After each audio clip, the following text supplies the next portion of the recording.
Watermelon tractor swimming pool. गर्मी का मौसम चल रहा था और लोग गर्मी से बहुत परेशान थे। गांव के सभी नदी, नाले, तालाब सब सूख गए थे। हालात इतनी खराब है कि लोग 3 दिन 4 दिन में एक बार नहा रहे थे। दिन भर गर्मी के पसीने के कारण लोगों के शरीर से बहुत बदबू आता था। एक दिन कुछ लोग चाय के ठेले पर बैठकर बातें कर रहे थे। क्या मोहन, आजकल चाय में दूध को ज्यादा मात्रा में डालने लग गए हो? पहले तो चाय में दूध ऐसे डालते थे जैसे कि एहसान कर रहे हैं, और अब कैसे मस्त चाय बना रहे हो। पानी से ज्यादा दूध सस्ता पड़ रहा है तो क्या करूं? पिलाना पड़ेगा ना। पानी तो कहीं मिल ही नहीं रहा है। अरे यार, कितना गर्मी है, पागल हो गए हम लोग तो। साले नहाने को भी नहीं हो रहा है। पता नहीं इस साल हम लोग कूलर चला पाएंगे कि नहीं। लगता है कि गर्मी खत्म होते होते हम ही लोग न पिघल जाएं। अरे यार गोलू भाई, चंपक सेठ के यहाँ तो स्विमिंग पूल है। बात करें कि उसको नहाने के लिए, और उसके यहाँ बोरवेल भी है। ओ साला कंजूस मक्खी चूस, अपने परिवार के लोगों को नहाने तो देता नहीं, हमको क्या खाक नहाने देगा? पता नहीं उसकी माँ ने क्या खाकर उसको पैदा किया है। चाय में मक्खी भी पड़ जाए तो उसको भी चूस कर फेंकता है। अरे यार राकेश भाई, कुछ बोलोगे? समस्या कैसे दूर करना है? कई दिन तक नहीं नहाने से शरीर में ऐसा बदबू आता है, ना तो बच्चे पास आते हैं ना बीवी। क्या करूँगा यार, मेरा भी हालात ऐसे ही है। सरपंच से भी मिलने गया था, लेकिन वो साला अपनी बीवी के साथ वेकेशन पे चला गया है। मेरे दिमाग में एक आइडिया है, क्यों ना हम लोग गांव में एक स्विमिंग पूल बनाएं? सब लोग मजे से नहा सकते हैं। अबे बना तो लेंगे, लेकिन पानी कहाँ से लेकर आएगा? वैसे भी जमीन इतनी बंजर हो गई है कि कितना भी पानी डालो जमीन ही सोख लेगा। चलो मैं चलता हूँ, खाना खाने का समय हो गया। ज्यादा लेट हो गया तो तुम्हारी भाभी डंडा लेकर दौड़ेगी। ऐसा बोलकर राकेश अपने घर निकल जाता है। घर जाके अपनी पत्नी को बोलता है, अरे भाग्यवान, खाना निकाल दो, बहुत भूख लग रही है। ना हाँ, आ गए मटर गश्ती करके, थोड़ा काम भी कर लिया करो। हाँ, इस ठेले पर बैठकर, अरे उस ठेले पर बैठकर घर का खर्चा नहीं चलता। कब से बोल रही हूँ कि बच्चों के लिए नया चड्डी ले लो। हैं, कब से फटा हुआ पहन के घूम रहे हैं, इसी कारण बेचारे बाहर खेलने भी नहीं जाते। अच्छी बात है ना, इसी बहाने धूप में खेलेंगे नहीं तो तबीयत भी खराब नहीं होगा। हाँ, अरे बहाने बनाना तो कोई आपसे सीखे हैं। कब से बोल रही हूँ, अगर यहाँ कुछ नहीं हो रहा है तो चलो मायके चलते हैं, लेकिन साहब के तो ठाठी मार डालते हैं। देखो, पहले भी बोला हूँ, मुझे तुम्हारे मायके में जाकर रहने और काम करने का कोई शौक नहीं है। मेरा भी एक सेल्फ रिस्पेक्ट है। सेल्फ रिस्पेक्ट को डालो मेरी जूती में। जब बच्चे भूख से मर जाएंगे ना, तब सेल्फ रिस्पेक्ट कहाँ जाएगा, मैं भी देखती हूँ। देखो जी, आपके पास ना 1 हफ्ते का समय है। अगर कुछ नहीं किए तो सोच लो, मैं चली जाऊंगी मायके अपने बच्चों को लेकर। बाप रे बाप, पत्नी है कि पनौती, कितना किचिर किचिर करती है। अब खाना दोगी कि ऐसे ही सो जाऊं?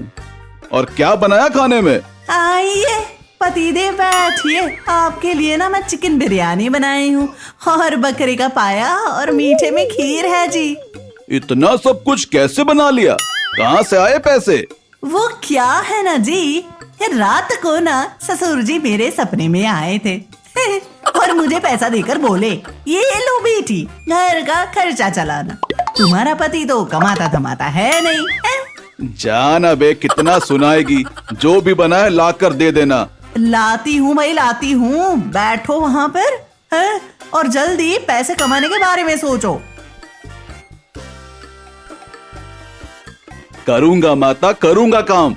रुक जाओ, थोड़ा समय तो दो।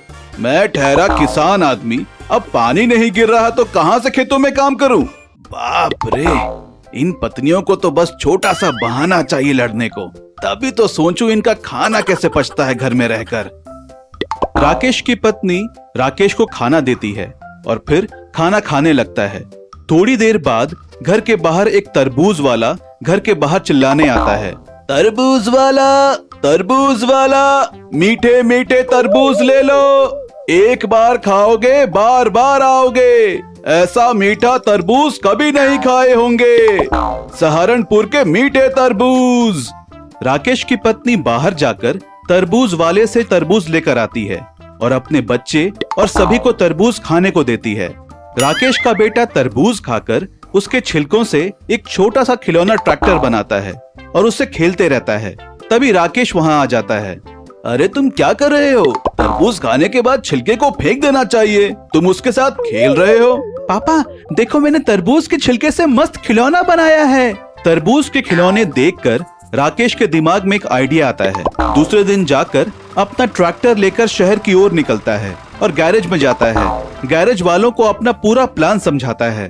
ठीक है सर, आप चले जाइए और हमको 4 दिन का मोहलत दीजिए, हम आपके ट्रैक्टर को वैसा बना देंगे। राकेश उसको कुछ पैसे और अपने ट्रैक्टर देकर चला जाता है। उसके बाद 4 दिनों के बाद जब वो जाकर अपने ट्रैक्टर को देखता है, वो ट्रैक्टर तरबूज के स्विमिंग पूल जैसा बन जाता है, जिसे देखकर वो बहुत खुश होता है और बाकी के पैसे देकर वहां से निकल जाता है। फिर वह वाटर स्टेशन जाके अपने ट्रैक्टर स्विमिंग पूल में पानी भरवा लेता है और गांव की तरफ निकलता है और अपना ट्रैक्टर स्विमिंग पूल को ले जाकर गांव के चौराहे पे जाता है और लोगों को आवाज देता है, आओ गांव वालों, मैं आप लोगों के लिए बहुत ही जबरदस्त ट्रैक्टर स्विमिंग पूल लेकर आया हूँ। आप लोगों के अब नहाने और धोने की समस्या दूर हो गया है, आइए और चंद पैसों में स्विमिंग पूल का मजा लीजिए।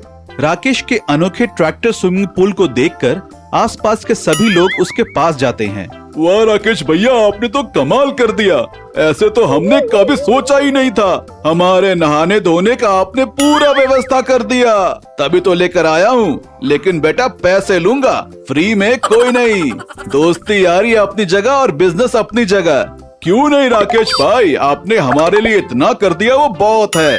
ऐसा बोलकर सभी लोग एक एक करके उस स्विमिंग पूल में नहाते हैं, खूब मजे करते हैं और शाम को जैसे ही पानी गंदा हो जाता है,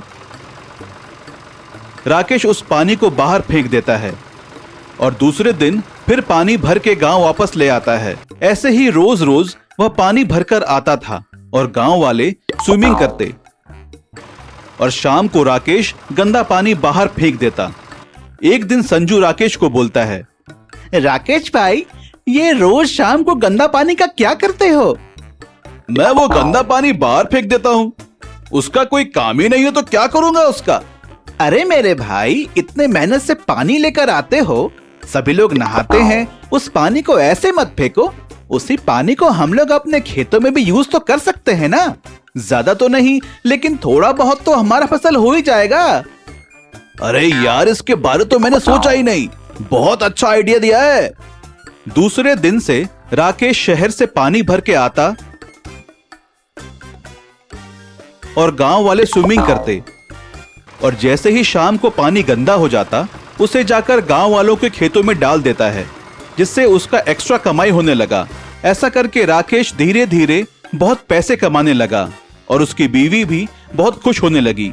एक दिन उसकी बीवी, क्या जी, बहुत पैसे कमा रहे हो, मुझे तो आप पे बहुत गर्व है। वाह, इतने दिनों से मैं तो निठल्ला नाकारा कामचोर था और अब मुझ पर गर्व होने लग गया। सुनो जी, अगर मैं आपको नहीं चिल्लाती तो आपका यह दिमाग चलता है क्या? तभी तो कहते हैं हर सक्सेसफुल आदमी के पीछे औरत का हाथ होता है। वाह वाह, इसका अब क्रेडिट खुद ही ले लो। और इतने दिनों से तेरे पापा के दिमाग चल रहा था, क्या बात करती है। अब छोड़ो उन सब बातों को स्वामी जी।